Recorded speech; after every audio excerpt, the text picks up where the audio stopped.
Casablanca, a port city on the western Atlantic coastline of Morocco and the country's biggest metropolis. Many visitors to Morocco skip Casablanca and head straight to the tourist hotspots of Marrakesh and Fez. But I've come here to seek out authentic Moroccan life. Casablanca has a rich colonial legacy as it was occupied by the French for nearly 50 years in the 1900s.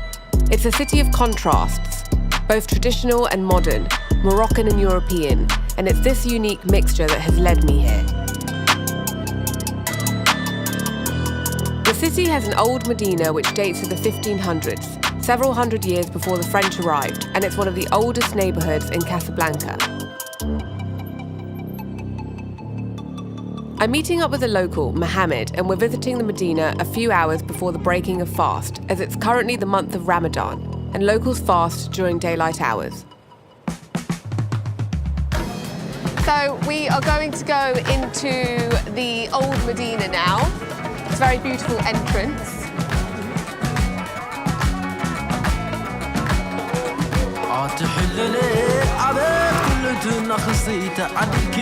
Boulangerie, patisserie. Sounds very French. Petit tarts. So you can really see the French influence, right? So Mohammed's just telling me, like behind me, for example, typical loads of bread being sold right now because it's a couple of hours before everyone's going to break their fast. And Mohammed was telling me that, you know, you would never, ever eat a traditional Moroccan meal, break your fast without bread. It's the most important thing. You see there's so many people because it's like a rush to get food before they break the fast. So loads of people queuing up for food. Everyone's very hungry.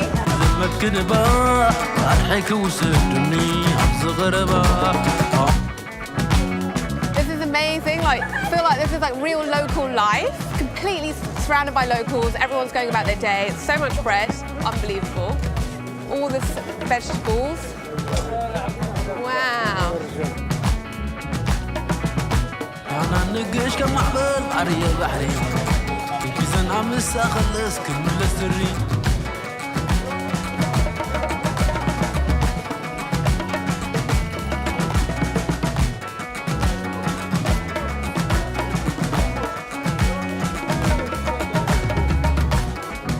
Just go down the street, it's so busy, there are so many people.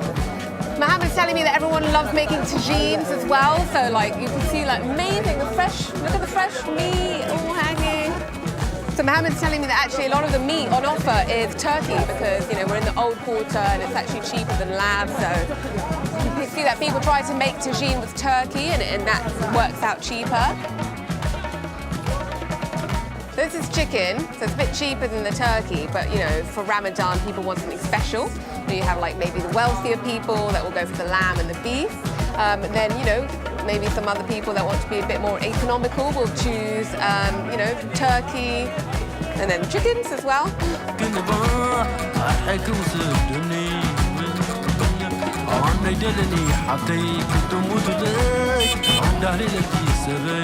Wow, look at all these oranges. They look so tasty and delicious, making fresh orange juice.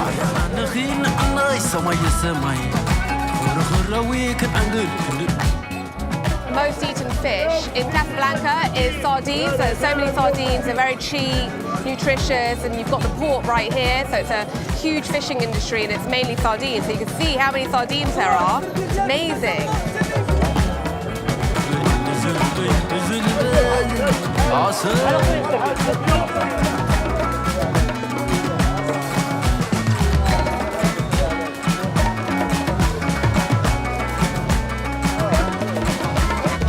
Walking through the fish market now, so it smells very fishy.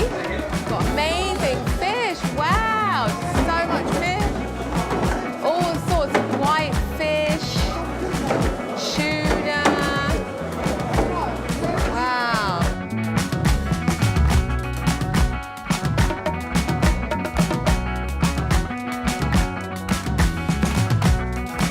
He's showing me the sheep's head, and like they eat sheep's head, they eat the cow's feet. They're used to eating like all parts of the animal. So this stall is selling horse meat, and Mohammed is telling me they do also actually eat horse meat. I mean, it's not that popular, but you know, you can see people are buying it, and you know, people cook with it.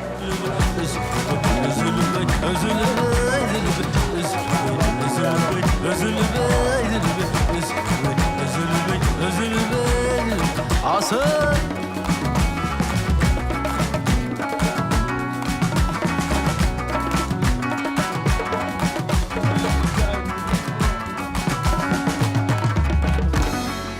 Now that we're walking through the market, you can feel like it's getting a lot less busy. So we had this huge rush, everyone buying food, ready to break the fast, and now like it's really clearing out and it's like a lot calmer.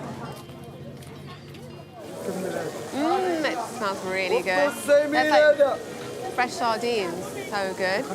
The Old Medina isn't just limited to souks and food stalls. It's also got many winding, narrow alleyways where locals live. So it's an incredible place for seeing the traditional local way of life, which hasn't changed all that much from several hundred years ago. The narrow alleyways, crumbling buildings, and loud atmosphere are very representative of local life in the Old Medina. A lot of the apartments are occupied by whole families, so you could have 3 or even 4 generations living under one roof. It's chaotic and authentic, and a very worthy place to explore. It's a real glance into Casablanca's original character. The graffiti present all over this part of the neighbourhood are tags of one of Casablanca's major football teams, Wydad, and shows that in Casablanca and Morocco, football is a huge part of the popular culture. Mohammed explained that football allows people to express themselves, with many youngsters choosing to be in a football club supporter team instead of a political party. In Morocco, football is more than just a game for the masses. People live and breathe football, and it forms a big part of Moroccan identity. Walking around this old Medina and the old town, and you can just see some really stunning architecture. It's like 1930s, and it's called RAWEST, so that's like very much like a mixture of French, European influence, and then Moroccan as well. So it's just very unique and incredibly beautiful just to walk around, and you look up and you've got these beautiful balconies and the mosaics, and it's really nice to just walk around and admire it.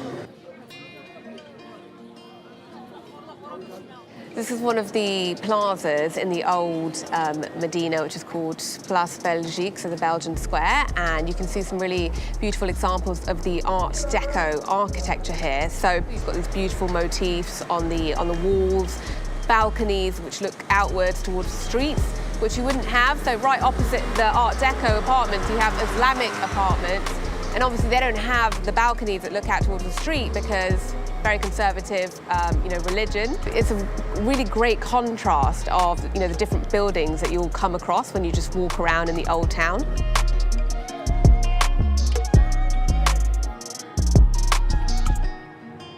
Outside the old Medina, towards the coast, you can see the changing face of Casablanca, with grimy, overpopulated areas giving way to gated mansions and Beverly Hills-style streets. Driving around Casablanca, it's clear that this is a city of contrasts, where historic districts exist alongside a modern and cosmopolitan coastline.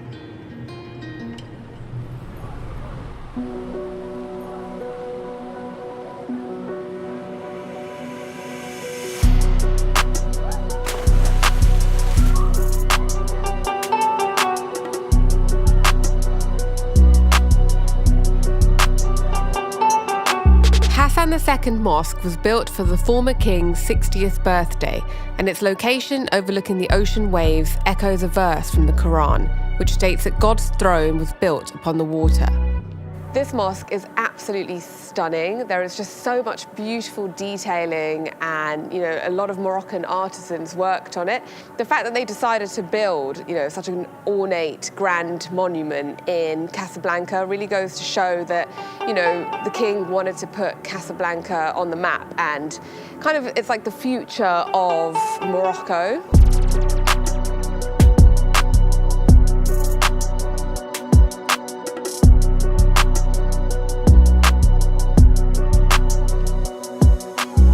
So the design of this mosque is also very unique because it blends traditional Islamic architecture, things like the domes and the arches, which is very typical of Islamic style buildings, with more Moroccan design. So when you see these colourful tiles, it's called zellige here in Morocco, and it's very reflective of that Moroccan design. You've got a lot of artisans that have always worked in the tile mosaic industry. So the blend of the two gives rise to a very unique style mosque and very Moorish influences. So it's a very kind of unique and emblematic building here in Casablanca.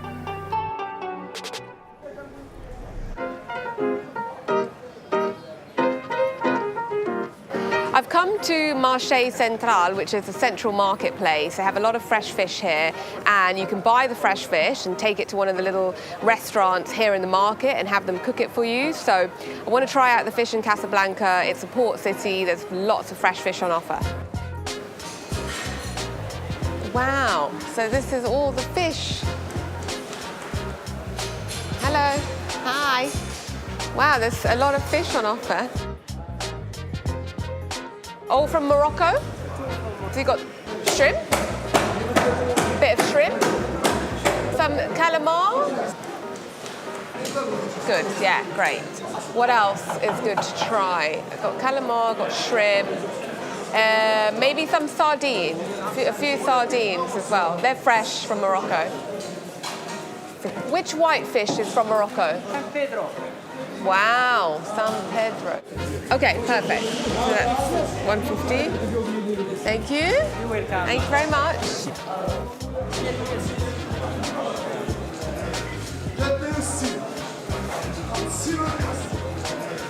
Hi. Here. They bought the fish. I have to do some translating on the phone because I don't speak very good French, so she's kind of translating on the phone for me. Yes, with garlic a la plancha. A la plancha. Yeah.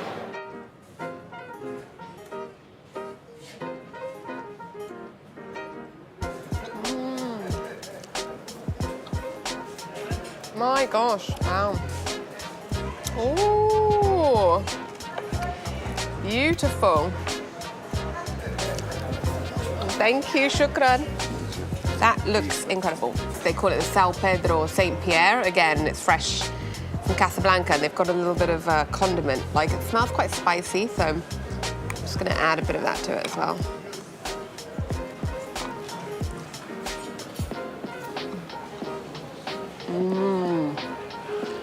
Wow. So fresh. One of the good things about coming here is that you can try all this delicious seafood, and it's so cheap. Literally 15 euros for loads of prawns, loads of calamari, huge white fish, sardines. Wow, we've got sardines coming as well. Wow, so now they've brought the sardines. Look at these sardines. Unbelievable. Sardines is one of the most common fishes that they eat here. There's so many sardines. That was an absolutely incredible lunch. The fish in Casablanca is so fresh, so tasty. And this whole, this little market is very cute. There's a lot of restaurants that you can, take the fresh fish and have them cook it for you. But most of them are shut at the moment because it's Ramadan, so during this month, a lot of them close. But I'm lucky to have found one, and that was really good.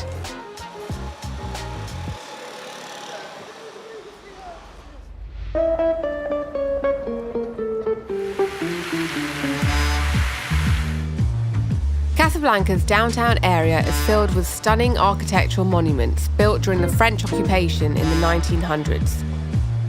I'm at the central square, which is called the Place Mohammed V Square, and this is where, when the French were ruling in Casablanca, this was the central square, and you can see some amazing Art Deco style buildings. So you had the French headquarters, like the government was here. You've got the post office, which is a very old building, 1920s. Amazing square, loads of pigeons. They also call it Pigeon Square because there are hundreds of pigeons as well. And one of these buildings has an amazing clock tower, and you can see the Art Deco design.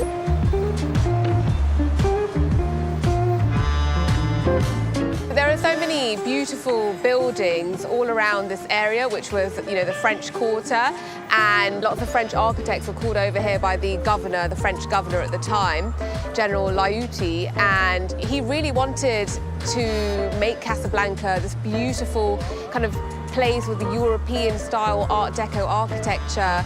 And, for the French, it was going to be like the economic capital of Morocco. So they very much wanted to experiment with the architectural style. So just walking around this whole, central square and the roads around it, there are just so many gorgeous buildings.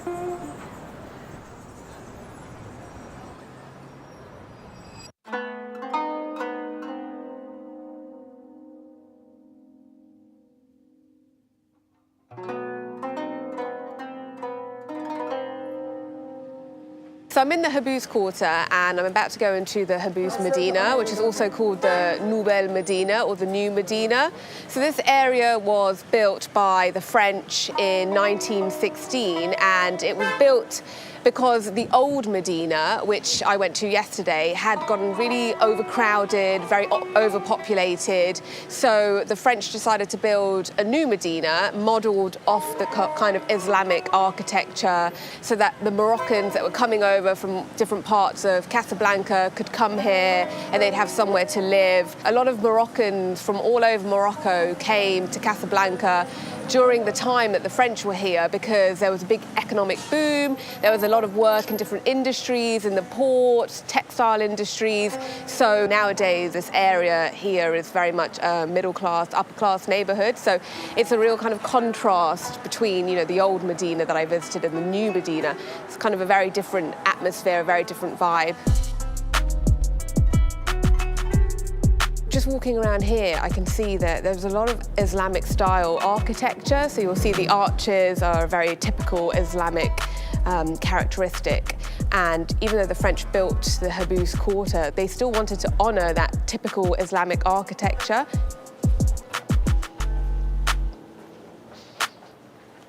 So you can see the incredible designs here of the homes in the Habous Quarter. You've got this carving. It's all handmade by Moroccan artisans. So you've got this carving, which is called stucco here in Morocco, and you've got the mosaics, which is called the zelige tile work, and you've just got them all up the street. It's absolutely beautiful just walking around here and seeing this very unique style of architecture.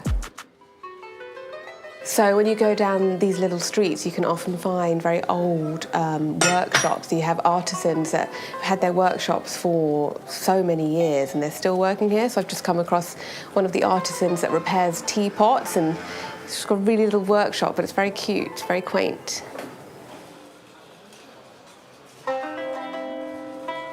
Again, like coming across these beautiful doors, and this is more than a century old, so you can just see the intricate carving and the detail that's gone into it. Just walking around here, it's absolutely incredible to see this. It's kind of in ruins and crumbling, but I feel like it gives it a very faded glamour.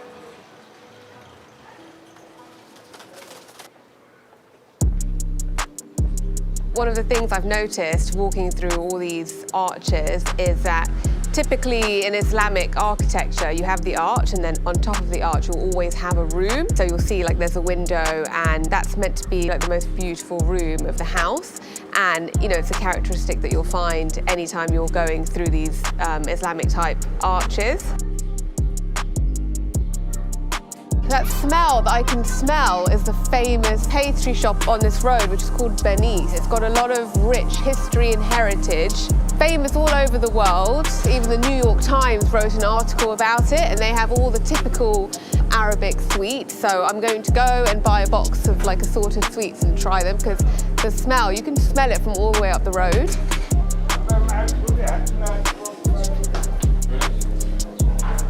Oh wow, I should definitely get some.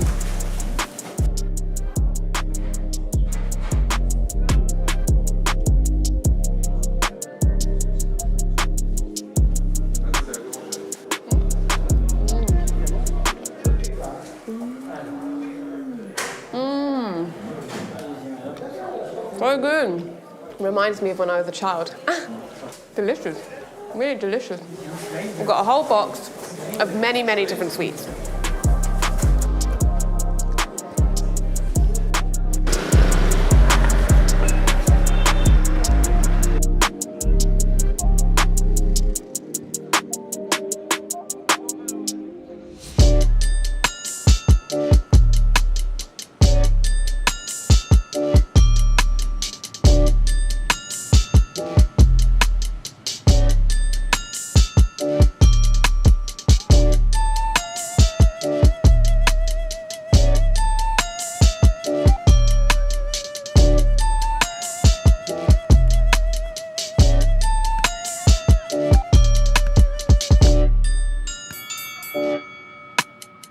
Casablanca is a city of contrasts.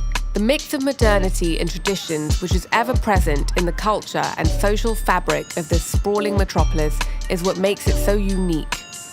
What is certain is that this Moroccan city has a lot to offer. It's rich in history, full of authentic neighborhoods. Its people are down to earth and friendly.